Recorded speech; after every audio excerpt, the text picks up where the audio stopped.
আসসালামু আলাইকুম ওয়া রাহমাতুল্লাহ। সুপ্রিয় দর্শক শ্রোতা, আশা করি মহান আল্লাহর রহমতে সবাই ভালো আছেন, সুস্থ আছেন। প্রতিষ্ঠান প্রধান ও সহকারী প্রধান নিয়োগ প্রস্তুতির আরো একটি পর্বে সবাইকে স্বাগতম জানাচ্ছি।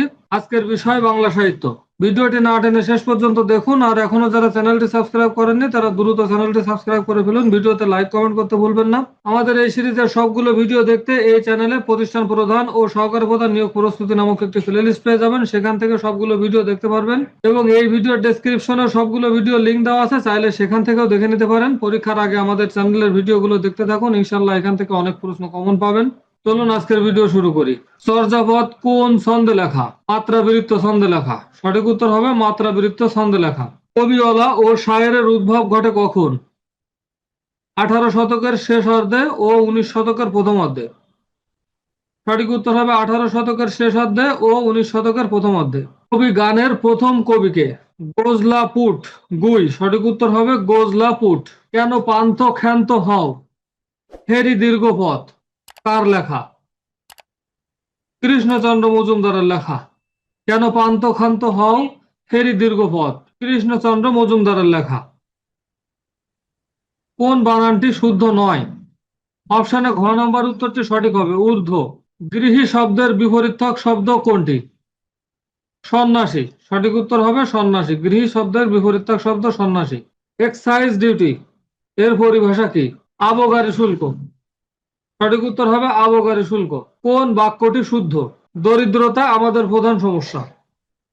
অপশনে এই বাক্যটি শুদ্ধ, দরিদ্রতা আমাদের প্রধান সমস্যা। তুমি আসবে বলে হে স্বাধীনতা সখিনা বিবির কপাল ভাঙল, এটি কোন বাক্য? মিশ্র বা জটিল বাক্য। সঠিক উত্তর হবে মিশ্র বা জটিল বাক্য। কোনটি অগ্নির সমার্থক শব্দ নয়? প্রজ্বলিত। অগ্নির সমার্থক শব্দ নয় হলো প্রজ্বলিত। কোনটি সঠিক বানান? নিশিথিনি। অপশনে গ নাম্বারটি সঠিক হবে। কোনটি কোলন? খ নাম্বারটি কোলন, এই চিহ্নটি কোলন।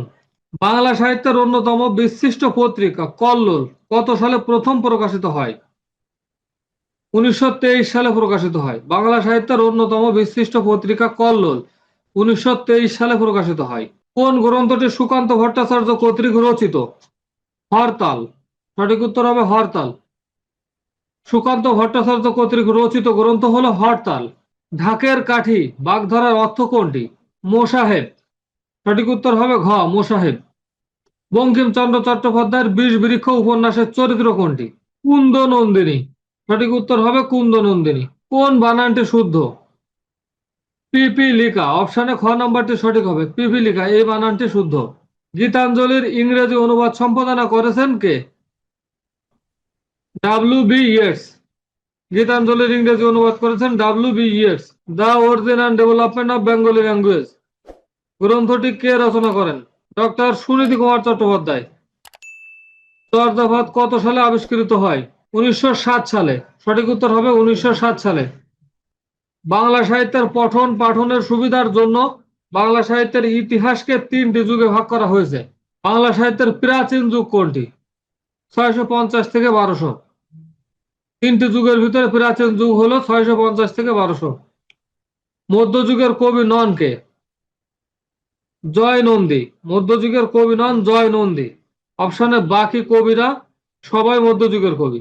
বাংলা সাহিত্যে অন্ধকার যুগ বলতে 1201 থেকে 1350। বাংলা সাহিত্যে অন্ধকার যুগ বলতে 1201 থেকে 1350 পর্যন্ত। ফোর্ট উইলিয়াম কলেজের অধ্যক্ষ কে ছিলেন? William Carey. ফোর্ট উইলিয়াম কলেজের অধ্যক্ষ ছিলেন উইলিয়াম কেরি। বাংলা গদ্যের জনক হিসেবে কার নাম চিরস্মরণীয়? ঈশ্বরচন্দ্র বিদ্যাসাগর। বাংলা গদ্যের জনক হিসেবে ঈশ্বরচন্দ্র বিদ্যাসাগরের নাম চিরস্মরণীয়।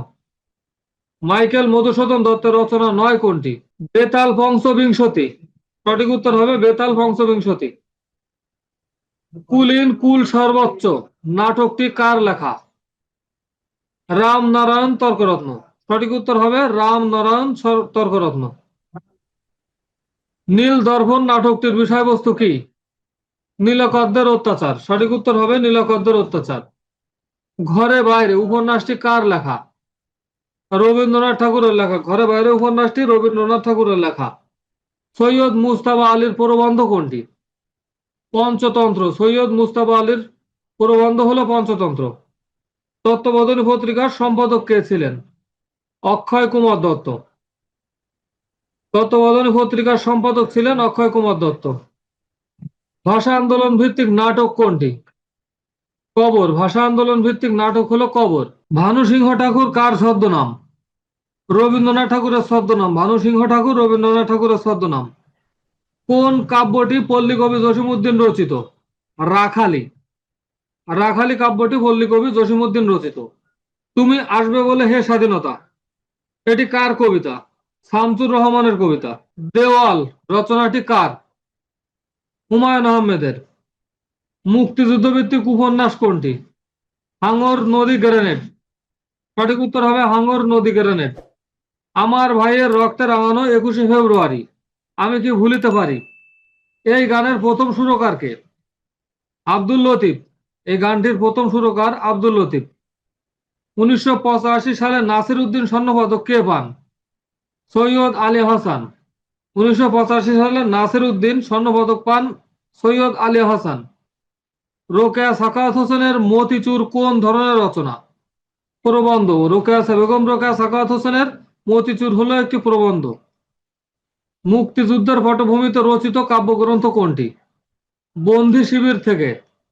আমার ঘরের চাবি পরের হাতে গানটির রচয়িতা কে? লালন শাহ। নদী ও নারী উপন্যাসের রচয়িতা কে? হুমায়ুন কবির। নদী ও নারী উপন্যাসের রচয়িতা হুমায়ুন কবির। কোনটি রবীন্দ্রনাথ ঠাকুরের কাব্যগ্রন্থ? শেষ লেখা। এটি রবীন্দ্রনাথ ঠাকুরের কাব্যগ্রন্থ। কোনটি বিশেষ্য পদ? গাম্ভীর্য। গাম্ভীর্য হলো বিশেষ্য পদ। নিচের কোন শব্দে নত্যবিধি অনুসারে মধ্যাহ্ন এর ব্যবহার হয়েছে? প্রবণ। সঠিক উত্তর হবে প্রবণ। মিথ্যাবাদীকে সবাই অপছন্দ করে বাক্যটিতে নেতিবাচক বাক্যে রূপান্তর করলে হয় মিথ্যাবাদীকে কেউ পছন্দ করে না। হেড মৌলবী কোন কোন ভাষার শব্দযোগে গঠিত? ইংরেজি ও ফার্সি। হেড মৌলবী শব্দটি ইংরেজি ও ফার্সি ভাষার শব্দযোগে গঠিত। রবীন্দ্র এর সঠিক সন্ধি বিচ্ছেদ কোনটি? রবি যোগ ইন্দ্র। রবীন্দ্র এর সঠিক সন্ধি বিচ্ছেদ রবি যোগ ইন্দ্র। এ যে আমাদের চেনা লোক বাক্যে চেনা কোন পদ? বিশেষণ পদ। প্রকর্ষ শব্দের সমার্থক শব্দ কোনটি? উৎকর্ষ। কোনটি কাজী নজরুল ইসলামের রচনা নয়? বালুচর। সঠিক উত্তর হবে বালুচর। সবুজ পত্র প্রকাশিত হয় কত সালে? 1914 সালে। ভিডিওটি শেষ পর্যন্ত দেখার জন্য আপনাকে ধন্যবাদ। আজকের মতো বিদায় নিচ্ছি। আসসালামু আলাইকুম ওয়া রাহমাতুল্লাহ।